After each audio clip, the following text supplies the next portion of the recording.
Olá, boa noite a você que já está ligado aqui no canal AgroPlus. Obrigado pela sua companhia. Está começando agora o programa AgroDebate, o programa que a partir de agora vai trazer aí 1 hora de informações sobre o agronegócio. Tem muita informação para a gente conversar, tem novidades, tem análises, claro, né? Vamos analisar as principais notícias aí que estão girando em torno desse que é um dos principais setores e que movem esse Brasilzão. Nos destaques do programa de hoje, meus amigos e amigas, a gente fala sobre a carne suína também, isso porque o Ministério da Agricultura e da Pecuária está tentando ampliar o mercado da carne suína lá no Japão. A gente vai dar uma recapitulada, vamos aprender um pouco sobre o mercado da carne suína em relação ao Brasil lá no Japão, que é algo que demorou, viu? A gente teve aí os primeiros embarques da carne suína lá para o Japão em 2013, e aí a gente teve uma pequena parcela do mercado japonês, ainda temos uma pequena parcela, por 5 anos, assim, e agora desde 2022 tem dado uma acelerada aí nesse mercado, e o Brasil está tentando ampliar de quase 8% que nós temos hoje, de todas as importações japonesas da carne suína, o Brasil tem quase 8% dessa fatia hoje e o Brasil quer chegar a 10%. A gente vai tentar explanar aqui com vocês qual que vai ser a estratégia brasileira para que o Brasil consiga subir esses 2% percentuais aí do mercado japonês da carne suína. É interessante o debate. A gente fala hoje também sobre exportações do agro, que mesmo com o famigerado tarifaço, cresceram nesse mês de agosto, principalmente aí nessa segunda semana de agosto, que a gente vê resultados aí e a gente consegue já fazer uma leitura, talvez um entendimento de estudo, como que com tarifas as tendências não era reduzir as exportações. O que é que está acontecendo? Para onde que está indo essas exportações? Vamos aprender um pouco também, vamos matar uma saudade e vamos aprender um pouco também sobre o mercado no Porto de Santos, ali, a logística no Porto de Santos. A gente vai entender um pouco melhor já também. E também no programa de hoje, não poderia ficar de fora um telefonema que aconteceu na noite de ontem. Nosso presidente brasileiro, Luiz Inácio Lula da Silva, o Lula, telefonou lá para o Xi Jinping, o presidente chinês. Isso, será que tem alguma ligação com aquele comentário lá do Donald Trump no domingo, que nós comentamos ontem por aqui? Donald Trump colocou lá na rede social que queria quadruplicar a entrega de soja lá para a Ásia e que os Estados Unidos seriam responsáveis por isso. Será que é o Brasil tentando se colocar melhor aí perante o mercado chinês para não perder esse mercado? Vamos tentar entender o porquê dessa ligação. Vamos conversar. No programa de hoje a gente traz ele de volta, claro, o seu Bianco, especialista em negócios que está conosco aqui diariamente, e ela que nós estávamos com saudade, Daiane Kirneves, especialista em agronegócios. Ô, seu Bianco, dá licença que eu vou matar a saudade aqui. Daiane, seja bem-vinda de volta. Quanto tempo? Tudo bem? Boa noite, Jassan. Boa noite, Bianco. Que saudade de vocês também, de vocês, telespectadores. Estive fora, mas um bom filho a casa torna, né? Então, estou aqui novamente. Eu falei no comecinho que a gente vai trazer umas informações do Porto de Santos. A Daiane vai trazer, tem vídeos. Enquanto ela estava em viagem, passando lá pelo Porto de Santos, encaminhava os vídeos para mim. Jassan, eu tenho um monte de coisa para a gente falar no programa. Então, vamos aproveitar todas essas informações que ela adquiriu para a gente contribuir com você, telespectador. Já, Daiane. Seu Bianco, seja bem-vindo mais uma vez. Boa noite, Jassan. Boa noite, doutor Daiane. Que bom te ver de volta. Que satisfação a gente estar conversando contigo de novo. E boa noite a todos que nos assistem. Muito bem, sem ira nem beira, o nosso primeiro assunto de hoje é o telefonema de Xi Jinping, Lula para o Xi Jinping. Vamos falar sobre isso, quero a opinião de vocês. E aí, vamos debater o agronegócio?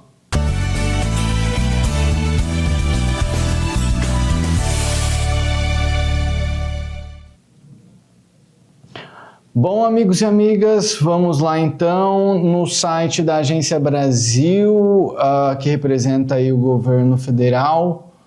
A estampa a manchete é: Lula telefona para Xi Jinping e conversam sobre ampliação do comércio.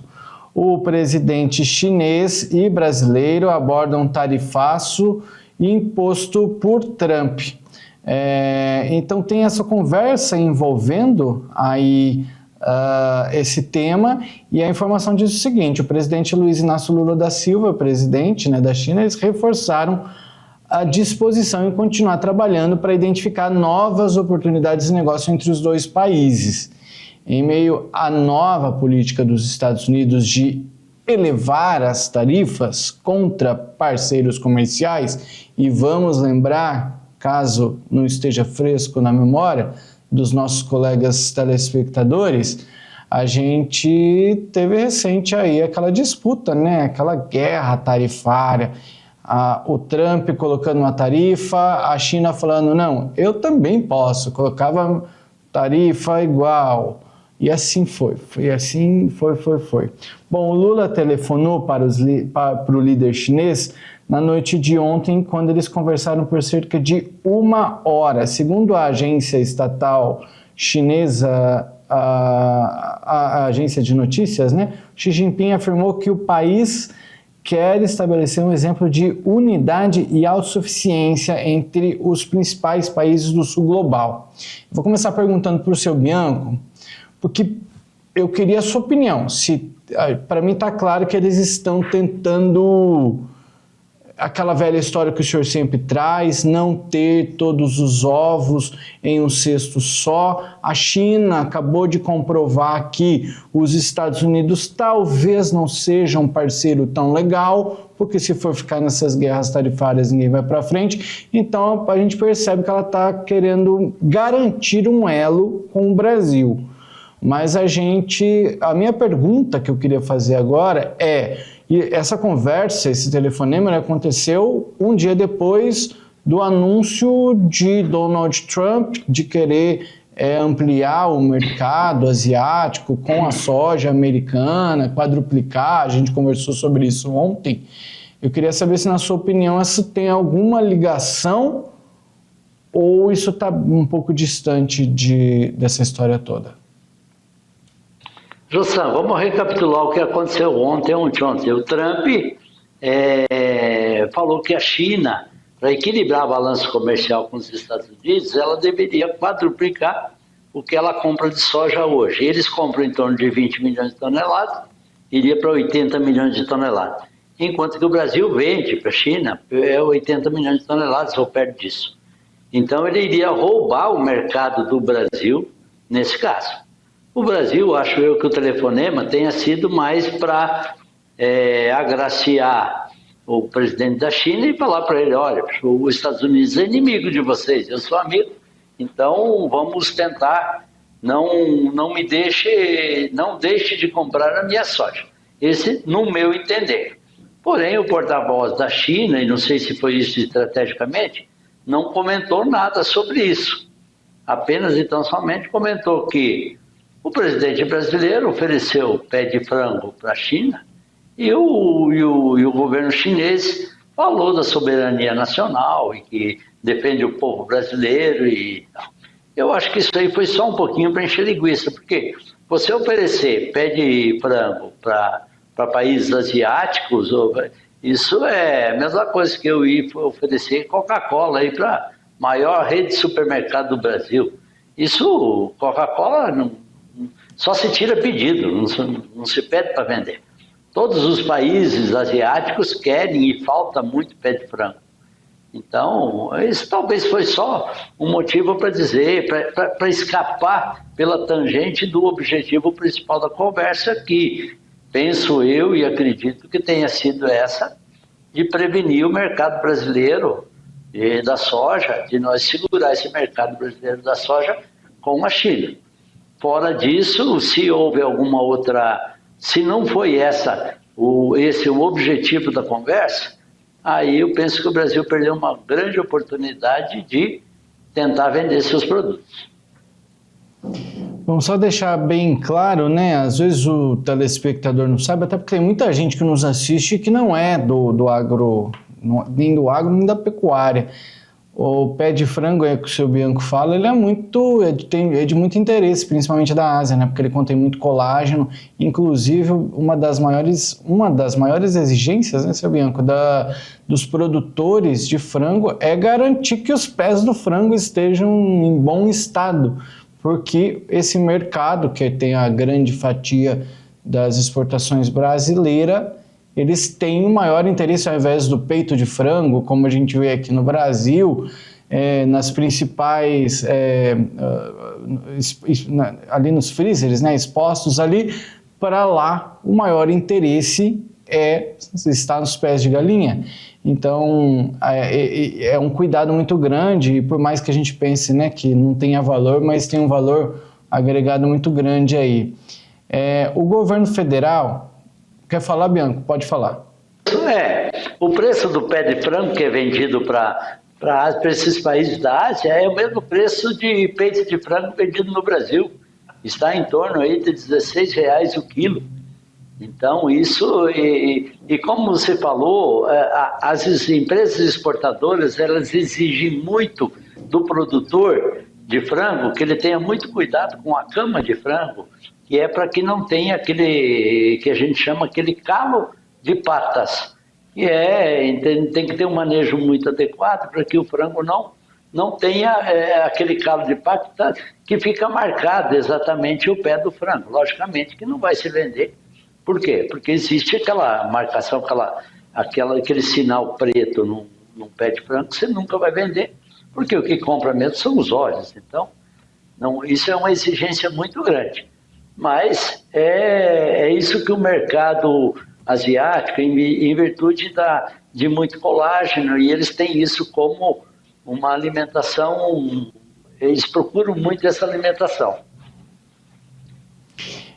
Daiane, a gente conversou, eu e o seu Bianco, ontem aqui, porque o governo federal havia sinalizado que hoje, nessa terça-feira, deve trazer um plano de contingência para socorrer os setores da economia mais afetados por conta de Donald Trump, e que deve trazer aí medidas de concessão de crédito para as empresas mais impactadas, aumento das compras governamentais. E o seu Bianco trouxe uma crítica ontem aqui contra essa medida também, porque isso não vai solucionar o problema. E é aquela velha história. Para o seu Bianco, né, ele que me corrija se eu estiver errado, para ele, na opinião dele, e havemos de concordar, que é aquela velha história que ele falou desde o dia que começou-se a cogitar essa guerra tarifária aí, Brasil e Estados Unidos.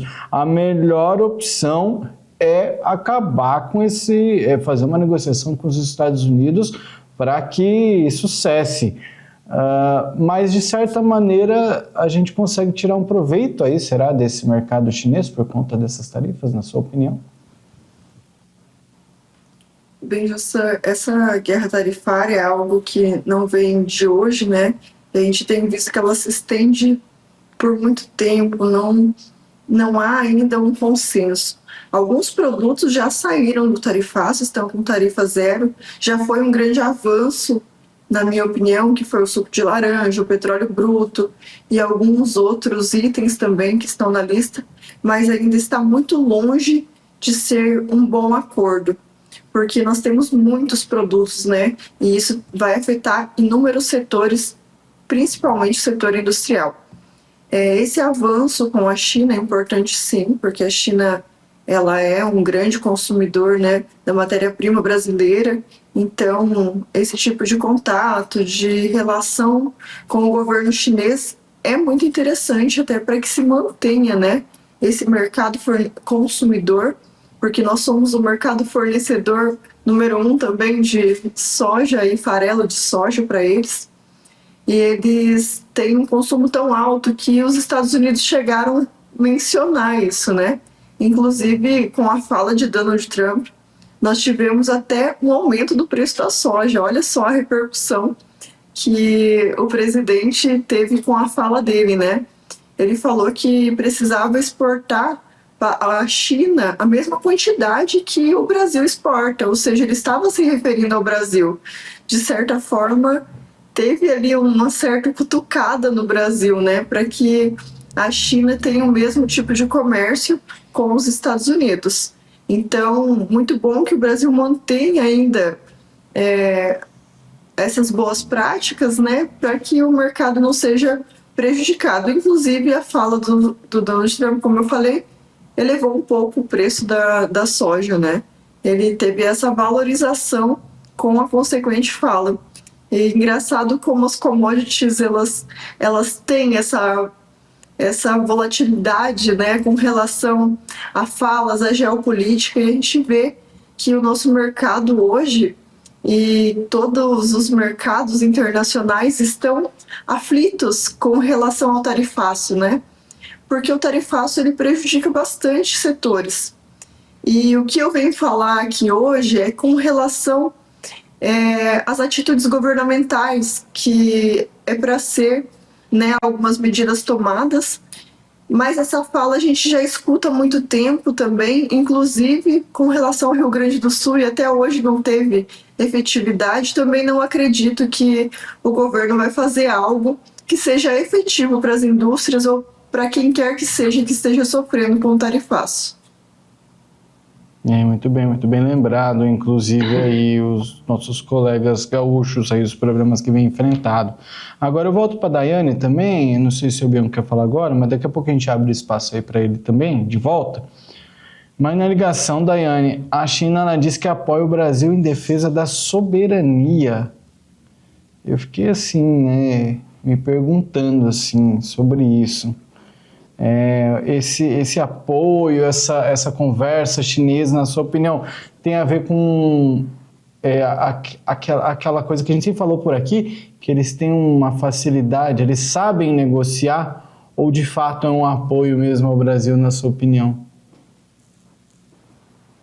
Jossa, eu vejo que existe um alinhamento, né, com esses países, com a China, Brasil, com os países do BRICS, e eles estão aí numa tentativa de uma moeda única, de fazer um certo boicote, enfraquecimento com relação aos Estados Unidos. Então, eu vejo que soberania atingindo soberania. Então, não adianta o Brasil falar que os Estados Unidos está atingindo a sua soberania, porque o Brasil também está tentando atingir a soberania americana. E, como presidente do BRICS, o nosso presidente Lula, ele tem trazido falas, né, nesse sentido, para afrontar, inclusive, a moeda, o dólar americano, e isso não ficaria barato, como a gente falou, e eu acho que é um dos principais aspectos que também atingem a soberania americana. E certamente um presidente dos Estados Unidos não deixaria barato, né? Teria uma contrapartida também, essa relação de soberania. Eu acho que não é só isso, né? Sempre tem algo por trás que também tem um reflexo. Sobre toda ação tem uma reação, né?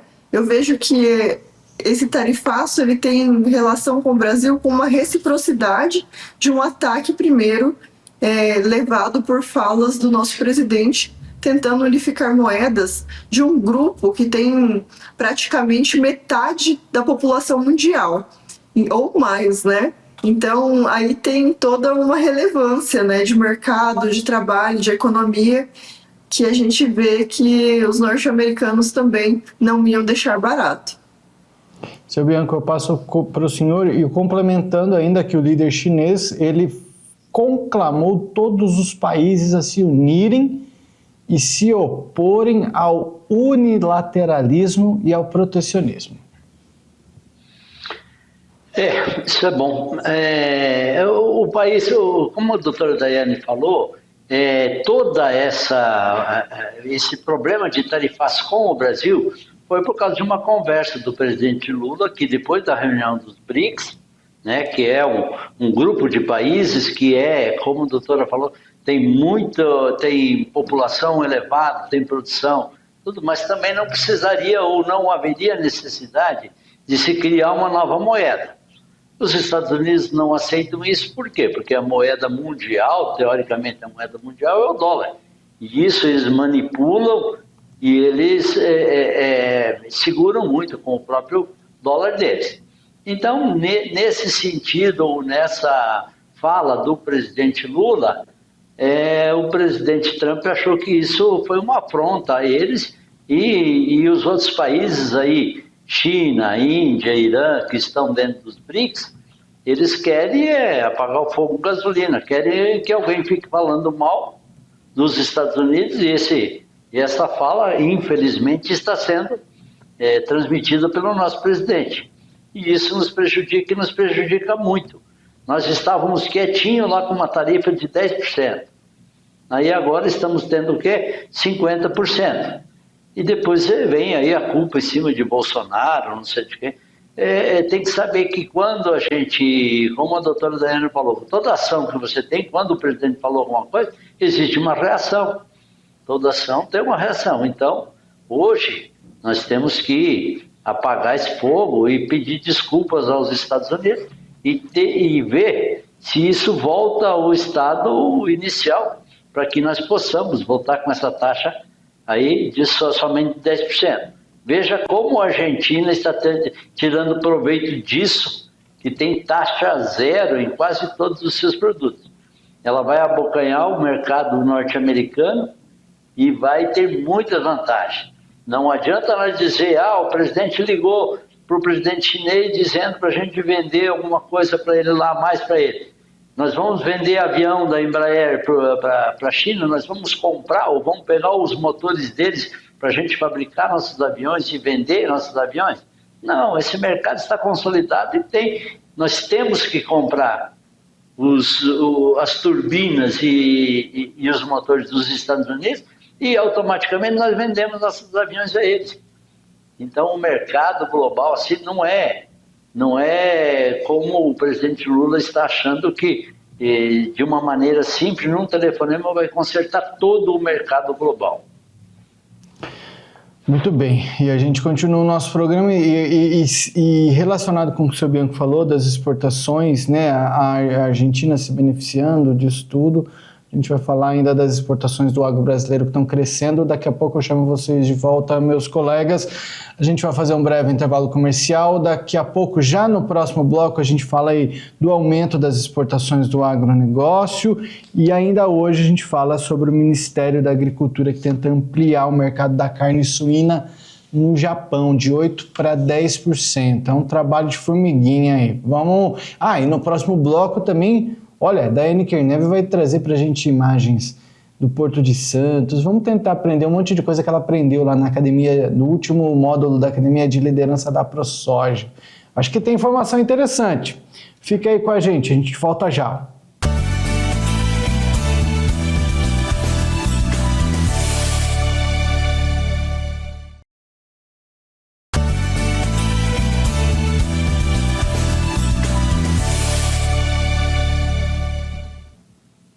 O Agrodebate desta terça-feira, dia 12 de agosto, está de volta.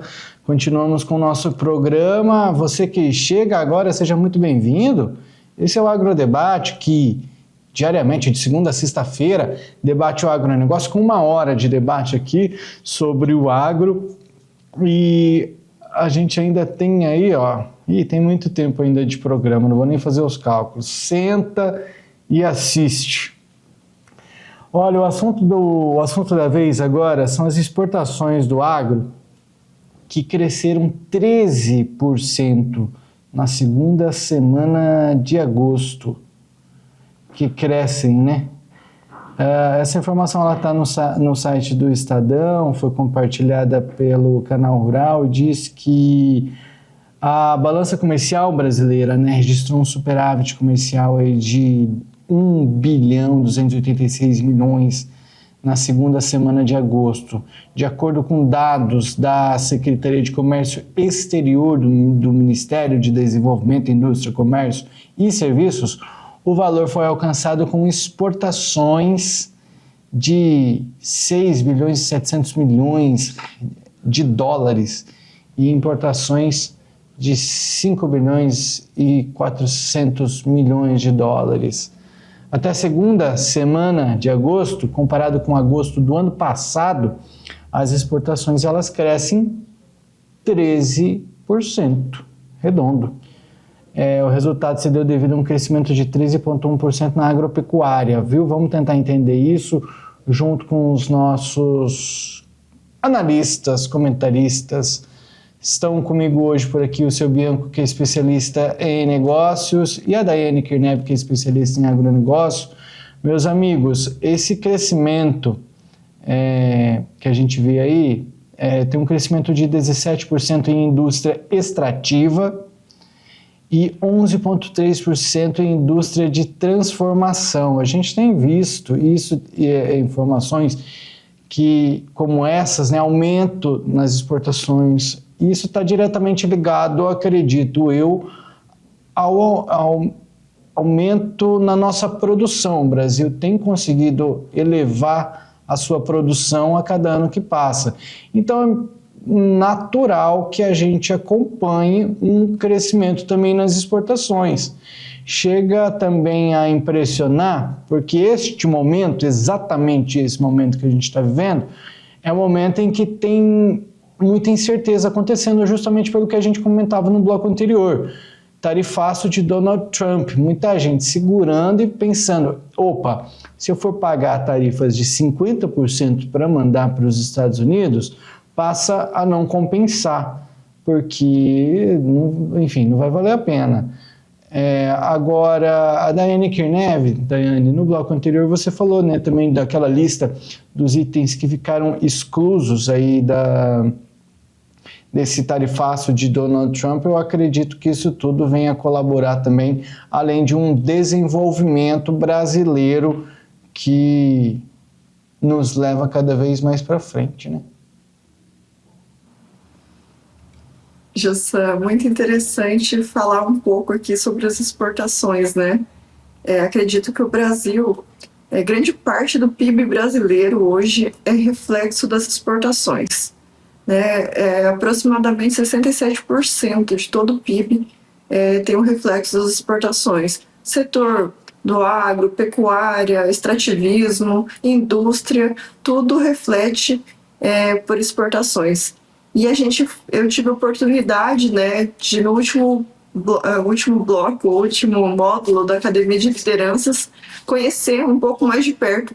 Nós fizemos a primeira visita nossa na Rumo, que fica em Rondonópolis, um terminal portuário seco, né, que recebe grãos, recebe algumas outras coisas e transportam ou por meio de trem ou por meio de containers nos trens também. E é super interessante o tanto de coisa que eles recebem e transportam. Nos containers eles recebem geladeiras, veículos, uma infinidade de equipamentos e também transportam até grãos. Interessante, né, que a gente viu um container sendo carregado até com milho. E daí nós ficamos pensando, mas por que carregar um container com milho, né? Porque o container ele tem uma capacidade que é limitada em 27 mil quilos, né? Então, um caminhão carrega um container. E se a gente colocar um container, praticamente não compensa se a gente for ver quanto cabe em um caminhão, né? 59 toneladas, então daria praticamente 2 containers.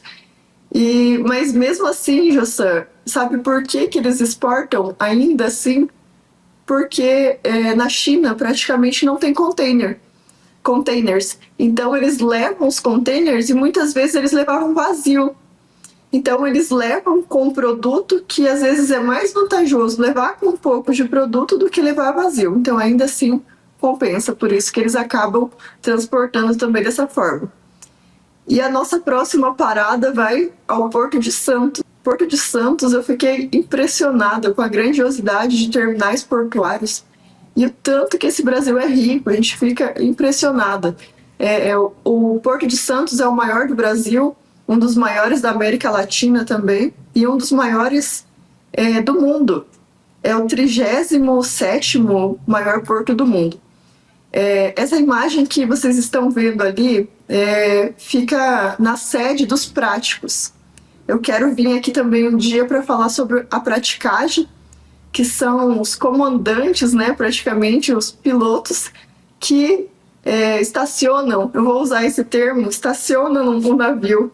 Eles pilotam para aportar os navios nos portos, né? E a gente quase não ouve falar sobre eles, porque justamente não acontecem acidentes, né? Então, justamente é esse trabalho deles, eles não serem muito falados, né?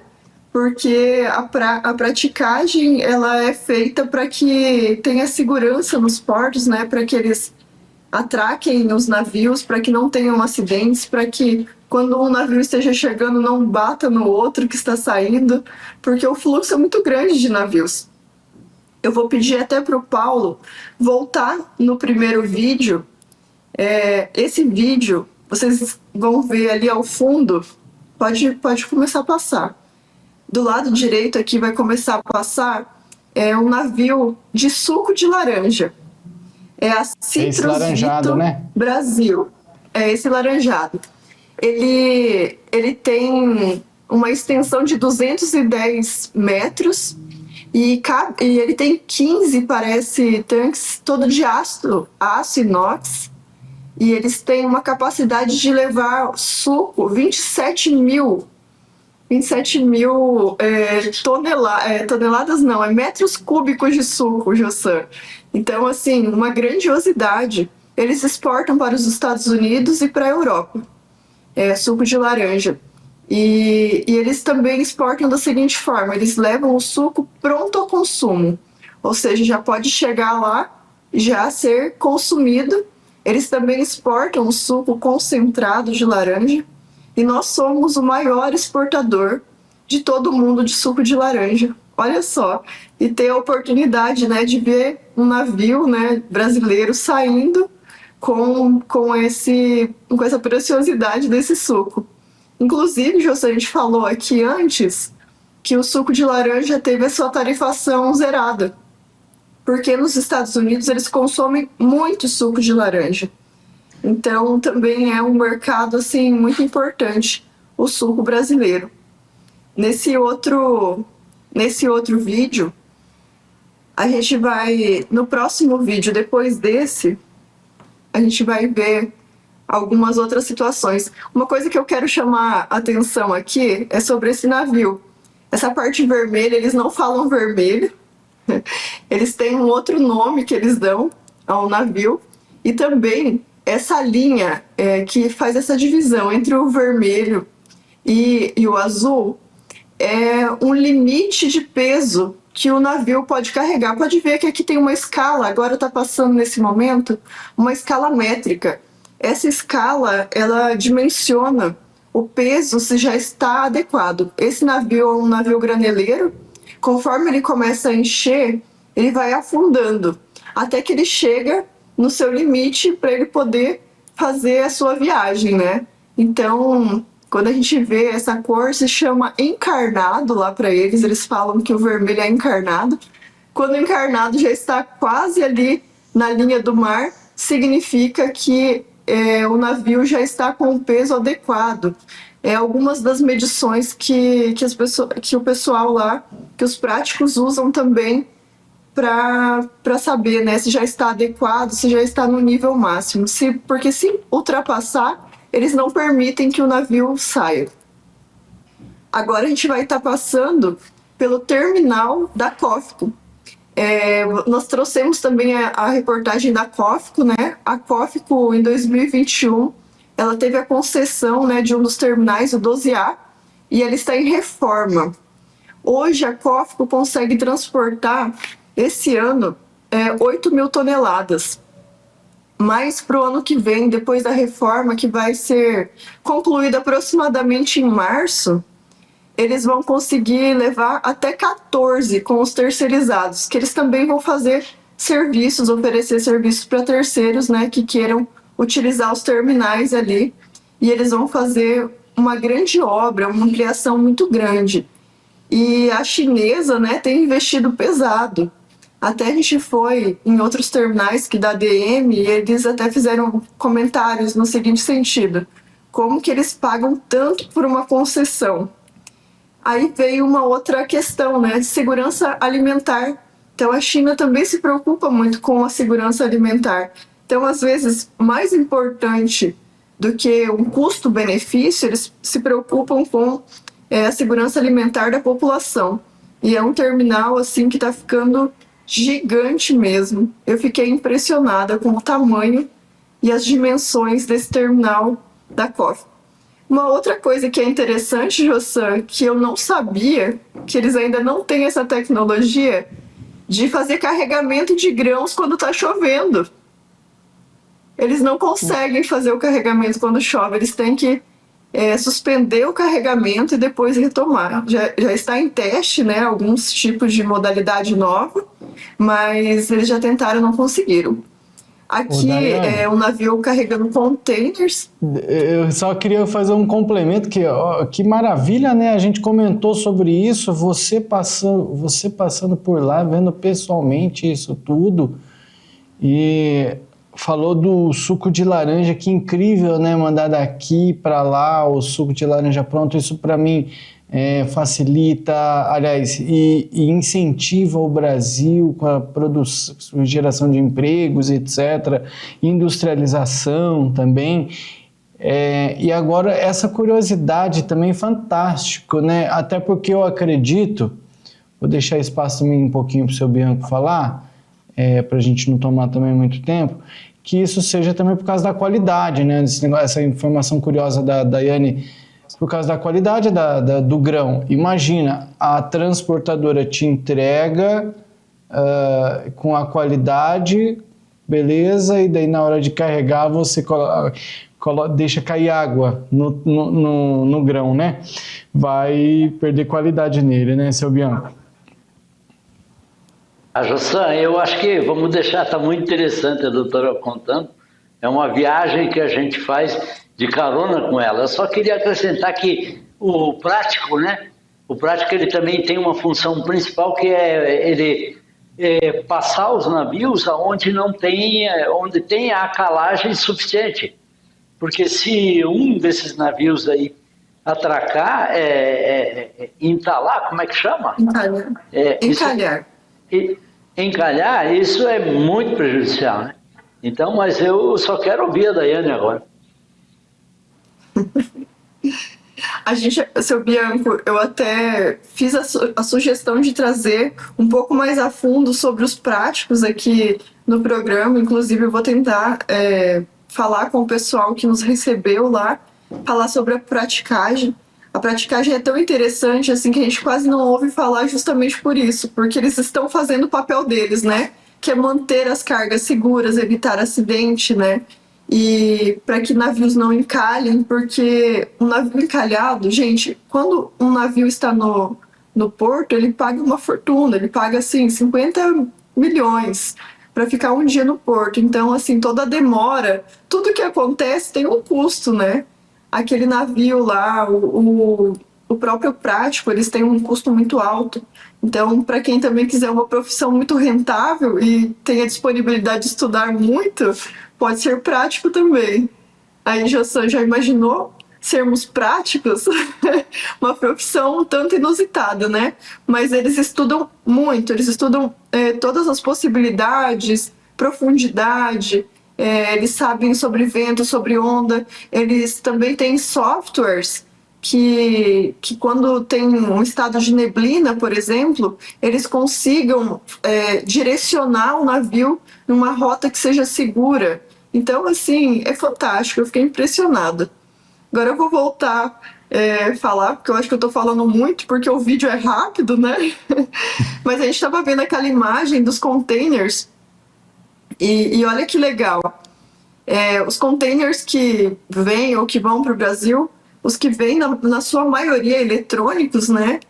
E os que vão do Brasil, uma infinidade de coisas. Como eu já tinha falado, né? A Rumo, ela transporta muito também. E desde grãos, café, e também, Joção, existem os containers que são refrigerados. Então, para as frutas, eles podem ir em containers que são refrigerados também. Desde fruta, automóveis, minérios. E o Brasil também exporta muita açúcar. Tem um terminal gigantesco de açúcar. E não só o açúcar para consumo, mas o açúcar para indústria também. O açúcar para químicos, o açúcar para indústrias para fazer um outro tipo de operações. Eu fiquei assim um tanto impactada em saber que o Brasil, esses aqui, eles também têm um papel importante, né? E que estão indo ali atrás. Agora me fugiu o nome, mas olha só o tanto de containers que um navio carrega. Então, quando a gente olha, assim, é uma dimensão gigantesca. Aquele navio que estava carregando aqueles containers, vê que a gente não vê mais aquela parte vermelha, né? Que é aquela cor, ó, praticamente a gente não vê. Então, ele já está na sua carga praticamente no limite ali. O encarnado quase não aparece. Então, quando vocês verem um navio passando que ele não esteja aparecendo praticamente essa parte vermelha, vocês sabem que eles já estão com peso já no limite. Outra situação que a gente sempre vê, às vezes em vídeo, nunca presta atenção, um navio indo e uma lancha assim ao lado, e daí uma pessoa subindo naquelas escadinhas. Esses são os práticos, eles entram, né, no porto, no mar, e vão de lancha até os navios. Aí eles sobem por aquelas escadas que ficam lateralizadas no navio, que a gente sempre vê, né, o pessoal subindo em filmes, às vezes, né? Então, os práticos sobem, eles não esperam, né? Eles vão até o navio. E uma situação inusitada que ele falou, que eles têm um gasto muito grande, porque lá em Santos, a gente olha para o lado esquerdo, já tem os terminais portuários, uma grande extensão de navios, e de repente do lado direito a gente vê uma favela. Então, até o pessoal da praticagem comentou com a gente que esse ano eles tiveram que fazer o motor lá de uma lancha que eles tinham acabado de comprar, que custou R$500 mil, porque bateu em uma geladeira, um sofá. Então, assim, essas casas, elas estão ali na região do lado direito ali do porto, tipo uma favela mesmo, e tem uma situação ainda de discussão, né, sobre reintegração para que possa ampliar até o porto, porque o porto ele tem um determinado limite, né, a extensão territorial dele é aquele, e como já houve a ocupação, né, por aquelas pessoas, e fica esse desafio aí urbanístico para Santos, que eles vão ter que resolver de um jeito ou de outro. Interessantíssimas as informações que a Daiane vem trazendo dessa visita, né? Que, como o seu Bianco disse, a gente vai embarcando de carona, né? Junto nessa viagem aí, seu Bianco. Daiane, tem outras coisas para complementar ainda aí? Jossa, eu acho que por hoje eu vou manter essas informações. Quero trazer mais informações sobre a Rumo aí em um dia específico, né? Vou falar sobre a Rumo, inclusive sobre os investimentos que a Rumo tem trazido para o Mato Grosso e para todo o Brasil também, que eles estão ampliando muito e eles estão correndo contra o tempo, fazendo pontes, né, para que a gente tenha um acesso nos terminais ferroviários, né, para que a gente consiga escoar de melhor forma possível nossos grãos.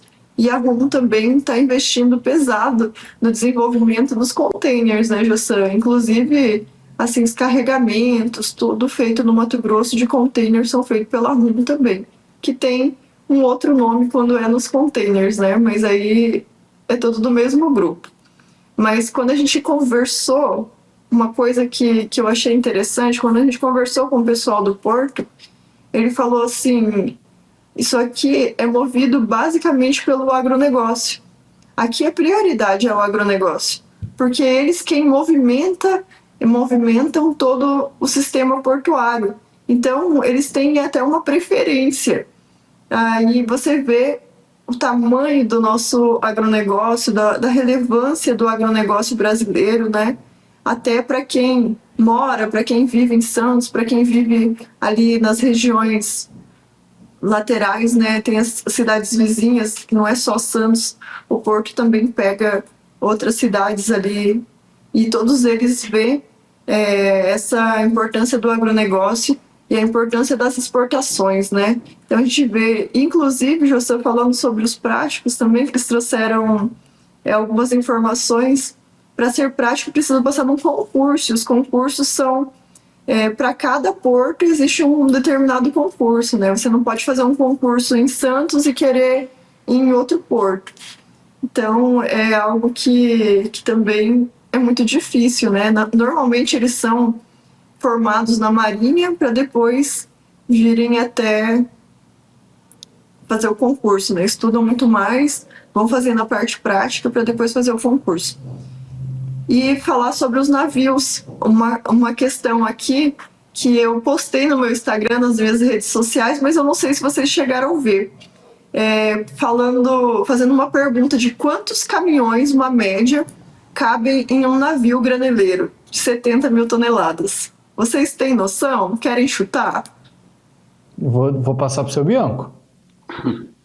Um caminhão, uma carreta, ela leva aí, vamos dizer, números redondos, 50 toneladas, um caminhão, né?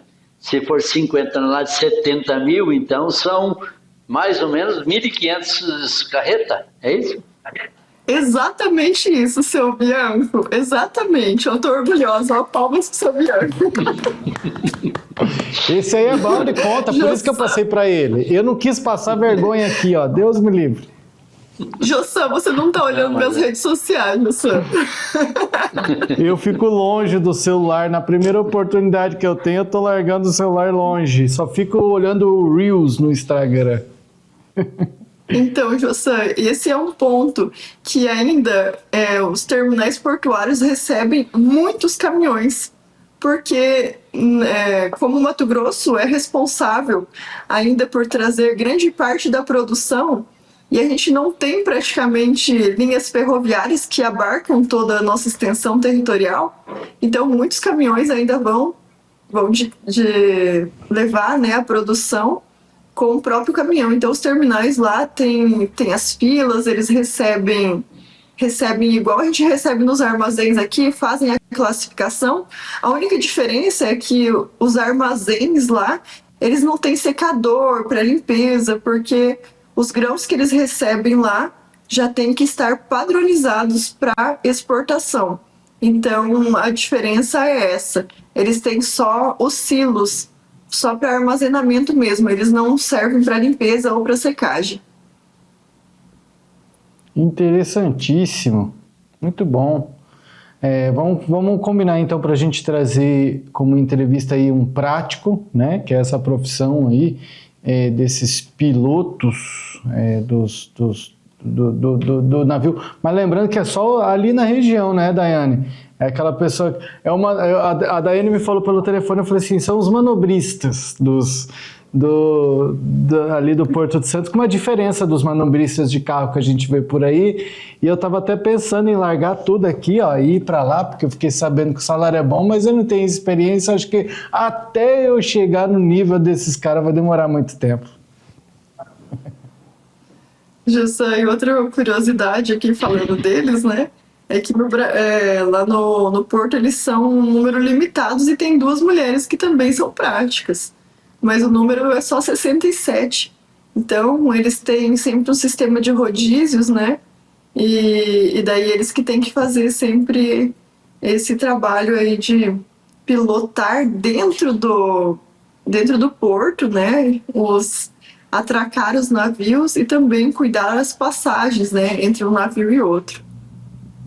Para não acontecer problema igual a gente viu, né? Esses tempos aí. Enfim, não vou falar porque eu não tô com a informação aqui. Mas tá bom, daqui a pouco eu chamo vocês de volta, meus amigos.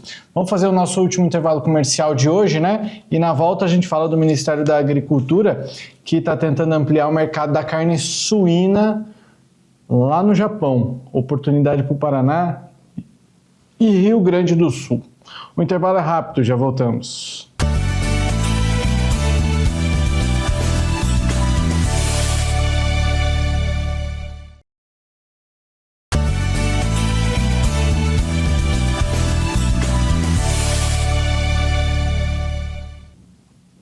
Agrodebate dessa terça-feira, dia 12, está de volta. Participe conosco, mande sua mensagem no nosso WhatsApp. O assunto agora é: Ministério da Agricultura tenta ampliar o mercado da carne suína no Japão. Atualmente apenas Santa Catarina, né, tem essa possibilidade de exportar lá para o Japão, porque ele tem reconhecimento de zona livre da aftosa sem vacinação desde 2007. Eu já vou trazer o seu Bianco e a Daiane para cá. A gente vai ter pouco tempo, nós estamos aí nos nossos minutos finais aí do programa, mas só fazendo um resuminho, o Brasil, né, no primeiro bloco do programa de hoje, a gente falou, o seu Bianco falou sobre algumas informações e isso me levaram a ver como que é muito parecida a dificuldade o senhor falou da Argentina abocanhando parte do comércio da carne dos Estados Unidos, o Brasil vai perdendo por isso. Isso tem muito a ver com o Brasil conquistar o mercado japonês, que é um mercado que levou alguns anos até o Brasil conseguir. Lá em 2013, agosto de 2013 mais precisamente, foi as primeiras exportações de carne suína lá para o Japão e, claro, a partir de Santa Catarina.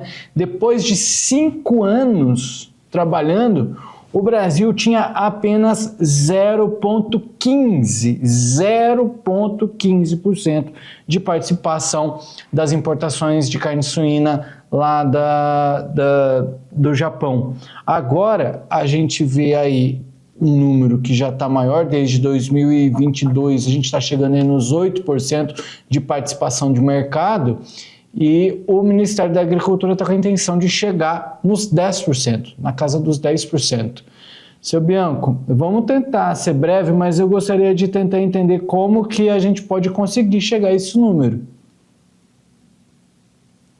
Jussa, principalmente o Japão, ele só compra da onde que tem os países ou os estados que estão livres da febre aftosa sem vacinação. Por isso que Santa Catarina exportava para lá. Porém, nós recebemos agora, dias atrás, e até a gente comentou, o certificado de livre da febre aftosa e todos os estados eles vão ficar sem vacinação. Então, o governo brasileiro está se adiantando para agilizar e fazer com que rapidamente seja aprovado que o Japão possa comprar carne de outros estados, inclusive os 2 estados mais propícios ou com uma produção maior da carne suína, seria o estado do Rio Grande do Sul e do Paraná, 2 estados fantásticos na produção, e se liberarem, se o Japão concordar, já que nós estejamos já livre da febre aftosa, conforme aquele certificado que a gente recebeu lá na França, aí automaticamente estaria abertura, estaríamos aptos para vender essa carne suína. Aí sim, a gente poderia passar desses 2%, né, que você falou, até para os 10%. Por quê? Porque essas plantas do estado do Rio Grande do Sul e do Paraná teriam condições de exportação muito maior. São 2% percentuais para a gente aumentar de 8% para 10%, né? Hoje a gente tem 8% da fatia e estamos tentando chegar aí nos 10%. Daiane, na sua opinião aí, a gente é um mercado interessante, a gente sempre falou também por aqui, o mercado japonês também, ele é um mercado muito exigente, né? Então é um mercado que faz com que faça mais pressão na nossa qualidade aqui. Isso pode ser interessante também até para abrir mercado para outros países, né? Conquistando o Japão, alguns outros falam, epa, se conquistou o Japão, então é bom. Exatamente, Jossã, a gente já tem esse selo de livre de aftosa. Desde 2007 estamos livres, né, desse problema, e agora que veio essa certificação. Então a carne brasileira, ela é excelente e nós temos que alcançar novos mercados, porque a gente tem que lembrar também do problema da tarifação, né, que vai afetar diretamente a carne brasileira, porque os Estados Unidos são grandes consumidores da carne brasileira. Eram, pelo menos, até antes do tarifaço. Então, a gente precisa alcançar novos mercados, mesmo que sejam exigentes, isso acaba qualificando os nossos produtos. Bem que você mencionou, Jussã. O Brasil, inclusive, demorou a ganhar espaço aí no mercado japonês. Ao fim dos primeiros 5 anos do mercado, como eu falei, era 0,15%, e esse salto ocorreu aí em 2022 com a desvalorização da moeda deles, né, do iene, que reduziu o valor do preço de entrada do produto. A cotação da moeda saiu de 109 por dólar em 2021 para 151 no ano passado. A importância, seu Bianco, de estar de olho nas outras moedas também para saber para que lado fazer negociação. Existe muitas compras e muitas vendas que dependem muito da economia de cada país. Se um país está em alto progresso, a moeda dele fica mais forte e automaticamente fica mais difícil de você vender para ele. Mas isso são pontos que, numa média geral, você até nem pode examinar muito nesses pontos, imaginando de que você só quer vender para aquele país que esteja com uma moeda forte ou fraca. Então, nesse ponto, eu acho que o Brasil já está... Para você adquirir esse mercado é muito mais complexo do que saber se a moeda dele está mais forte ou mais fraca. Para a gente encerrar, volto para o seu Bianco, está fácil conseguir? Qual que é a tua avaliação? Esses 2%, chegar de 8% para 10%. Eu acho que está fácil porque nós conseguimos essa certificação. Então, automaticamente poderá ser ampliado. Penso eu que nós não estávamos exportando mais em virtude de que Santa Catarina não tinha essa capacidade. Então, no meu entender, está fácil. Precisa o quê? Agilizar a documentação. Agradeço a você, Jossã. Daiane, muito obrigado pela presença e foi fantástica as tuas explanações, a tua visita. Adquiri muito mais conhecimento hoje. Obrigado e boa noite a todos que nos assistiram. Pode ir, Daiane. Eu que agradeço, seu Bianco. O senhor sempre dá uma aula aqui pra gente, sempre rápido nos cálculos, acertou em cheio, né? Eu quero, sobre a quantidade de caminhões, eu acho que você viu meus stories, seu Bianco. Tá aí falando que acertou a conta.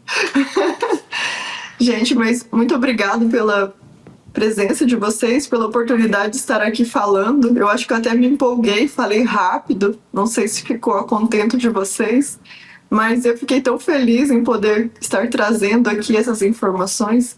Quero mandar um grande abraço a vocês, telespectador, para o Jossã, para o Bianco, também mandar um beijo para a Lavínia, um beijo para o Pietro, mandar também um beijo, a gente está recebendo uma visita paranaense aqui para minha tia Íria, meu tio Nico, minha tia Maria, que estão aqui passeando em solos mato-grossenses. Sejam muito bem-vindos sempre. E muito obrigada a vocês, telespectadores. Um grande abraço. Sejam bem-vindos sempre, os paranaenses. Grande parte dos colonizadores mato-grossenses são do Paraná. Um abraço. Daiane, obrigado por hoje. A explicação foi ótima, no ponto. E lembrando, o programa é diário. Cada dia mais você fala mais um pouquinho aqui. Assim a gente vai segurando o telespectador, viu? Todo dia tem informação boa por aqui. Meus amigos, obrigado. Um tchau para vocês, um beijo. A você, telespectador, obrigado também pela sua companhia. Amanhã tem mais. Boa noite para você. Até lá.